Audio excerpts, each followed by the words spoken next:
Good afternoon, everybody. It's my pleasure to be here to introduce Temple Grandin. It's pretty blessed, excited to have our visitors here.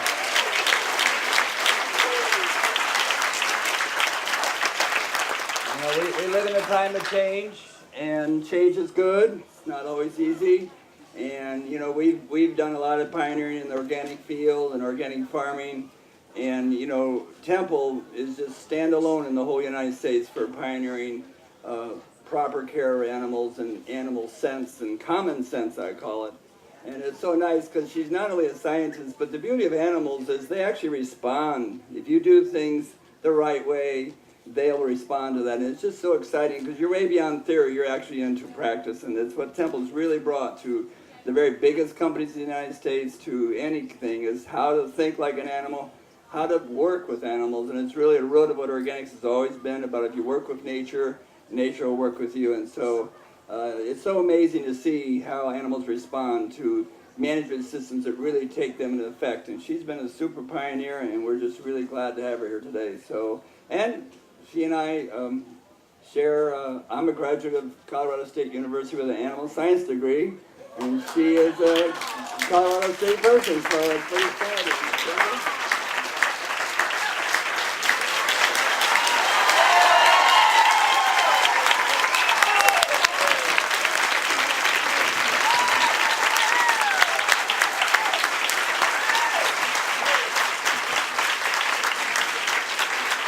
Really great to be here today, and I got in here last night. I had a thunderstorm in Chicago last night. My plane got stuck on the tarmac for over an hour. Shut down the airport for a while and finally got here. Let's just talk about some things in animal behavior.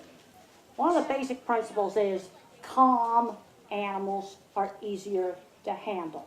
Once an animal gets all scared, he's going to be much more difficult to handle. And if he gets all scared, give him 20 or 30 minutes to calm back down. He can get scared instantly, but it takes a long time for the body to get over being scared. So let's keep him calm. Now, one of the things is animals notice little details. They notice little details we don't tend to notice because they live in a sensory-based world, not in a word-based. And this is driving me absolutely crazy. I'm sorry. This is part of being autistic, and I'm going to get into how that's helped me in animal behavior. But the rapid movement right up there in the front, I can't screen that out. You see, that's just the sort of thing that that animals notice. They tend to notice contrast, and they tend to notice rapid movement. Now, if you have a dairy cow, what? She'd rather not have any pictures during this. No, I'm not. I don't have a problem with pictures so much as all the motion of these fans right up here in the front. That's what was bothering me. And I'll get in. Okay, animals notice details, and some of the first work I ever did with livestock. And there's a scene in the HBO movie where I get down in the chutes and see what the cattle are seeing. I actually did that. I got down into the chutes to see what they were seeing, and I noticed there'd be a chain hanging down, there'd be reflections on shiny metal, there'd be a car going by, there'd be a person walking by, there'd be a coat on a fence, there'd be a hand draped over the top of the chute, and that would make them just stop. They notice those little things, and most people don't tend to notice those little things. I don't know, we're getting some music or something somewhere else. And this is one of the problems I have. I have a real problem with the distractions too, especially when I get tired. I have problems with this. But people thought this was crazy. Well, it turns out if you get rid of these distractions, then the animals will walk right up the chute. Another thing I had to find out very early, since I worked with the slaughter plants, is do they know they're going to get slaughtered?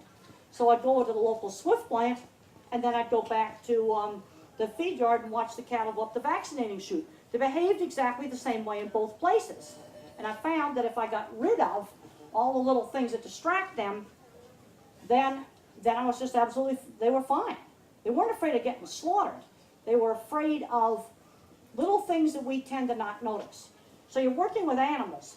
What I want to try to get you to do is to be a lot more observant. Okay, if you have a new heifer, she's going to stop at the drain and not walk over the drain in the dairy. Okay, the other cows, they've gotten used to walking over, but the new heifer's not going to walk over. Give her a chance to put her head down and take a look at that drain. Usually if you just push her, she's going to turn back on you. But give her a chance to look at it. Once she walks over it, then the other cows are going to follow. You see, a new thing can be both scary and attractive. New things are scary when animals get it just shoved in their face. But they're attractive if they can voluntarily approach. Like if you lay a flag out in the middle of the pasture somewhere, animals are going to come up to it. I don't know how many people have said to me, oh, my horse was fine at home, or my steer was fine at home, and he went crazy at the show. That's because you got a lot of different things at the show that are scary. Maybe you need to get your animal used to those things before you come to the show. Now, I am a visual thinker. As an autistic person, I think in totally photorealistic pictures. That has helped me in my work with animals. Because an animal is a sensory-based thinker. You want to understand animals, you've got to get away from language. Otherwise, you're just not going to understand animals. You've got to get away from a world of language. Now, for some people, that's easier than for other people. The thing is, visual thinking is kind of a continuum. At one end of the spectrum, you've got people like me that can think in photorealistic pictures, and I can actually test run equipment in my mind.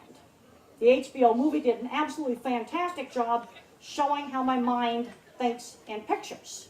In fact, it's going to be out on DVD on August 17th. I'm going to tell people about that. And it's been nominated for 15 Emmys. And I certainly hope that Claire Danes, wins it. I think she definitely deserves it very much. Now, so think about a sensory-based world. When you're kind of drifting off to sleep at night, sometimes you can just sort of like forget about words. You get images, you get smells. I mean, think about how much information the dog gets off the local fire hydrant. He knows who was there, when they were there, how long ago were they there. There's a lot of information on this. Now, the biggest emotion in both animals and autism is fear. Animals that are afraid of people are less productive. There's a scientist named Paul Hemsworth down in Australia and another scientist named Jeffrey Russian. And they have both worked on stockmanship and the importance of good stockmanship. Animals that are afraid of people gain less weight, more likely to get sick, more likely to have reproductive problems. Animals that are relaxed around people are going to be more productive animals. In fact, I did one of the first surveys to show that cattle that got all scared and excited in the squeeze chute were going to have lower weight gain. Now, the other thing about fear is animals don't forget the things that they are afraid of. And animal fear memories sometimes sort of don't make much sense sometimes, because they often get afraid of the thing they were looking at or the thing they were hearing right at the moment of the bad experience. In my books, Animals in Translation, and also in Humane Livestock Handling, I talk about the black hat horse. And this horse was definitely afraid of black cowboy hats. White cowboy hats were just fine, but black cowboy hats were scary, because that's what he was looking at when somebody chucked alcohol in his face. Another horse was afraid of anything with a long skinny thing, like this microphone stand, broom handles, anything that was long and skinny. And there was another horse that was definitely afraid of naked white saddle pads. If the saddle pad had a saddle on top, it was okay. But you see, it's visual. Another animal was scared to death of diesel-powered equipment. If it ran with a diesel, it was scary and terrible. If it ran with a gas engine, gas engines were not scary. It's really important that an animal's first experience with something new, like a horse trailer, a milking parlor, whatever, be a good first experience. Because that heifer's first experience in that milking parlor is falling down or getting beat on, you should be afraid of that milking parlor. You want to take your animals and walk them through your handling facilities. Take your heifers and your young animals, your yearlings, walk them through the handling facilities. Feed them a treat, so that the handling facilities are a good thing. Now, sometimes we've got to do something painful in those handling facilities, but it should not be the first thing that happens in that squeeze chute or in that new set of corrals. Make that a good place. We've got to work on preventing fear memories. Fear memories cannot be erased. They are permanent. Now you can work on training an animal to get over the fear. But if the animal has really, really high-strung genetics, that fear memory can have a really nasty habit of sort of popping back. It's almost sort of like a post-traumatic stress syndrome. Now some people might say to me, we are being really anthropomorphic talking about animal emotions. No, it's hardcore neuroscience. In fact, some of the research was done in the 50s and 60s, even back in the 20s and the 30s. There's research that shows that in the deep part, base of the brain, there are circuits for emotion. There's fear, already talked about that. It's not agitation or excitement, it's fear. You can also have separation anxiety or panic. Take the mom away from the baby and they're both freaking out. That's separation anxiety. That actually is a separate circuit from fear. Fear and separation anxiety are separate circuits. Because you can have an animal that's low fear, but it might be high separation anxiety. Or you can have an animal that's high fear and low separation anxiety. You can also have anger or rage, but there's also an emotional system for seek.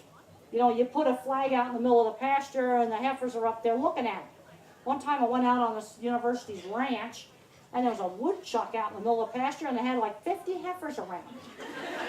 They were just fascinated with this woodchuck. You see, that's seeking. But let's say the heifers that were in a small pen, and I put a woodchuck in a pen, they would have been freaking out. You see, that thing that was interesting out there on the pasture, where they could voluntarily approach, is scary if you just shove it in their face and corner the animal with it. Okay, a flag that a horse would walk up to out on a pasture, because he's curious, if I shoved it in his stall, he's going to be afraid of it.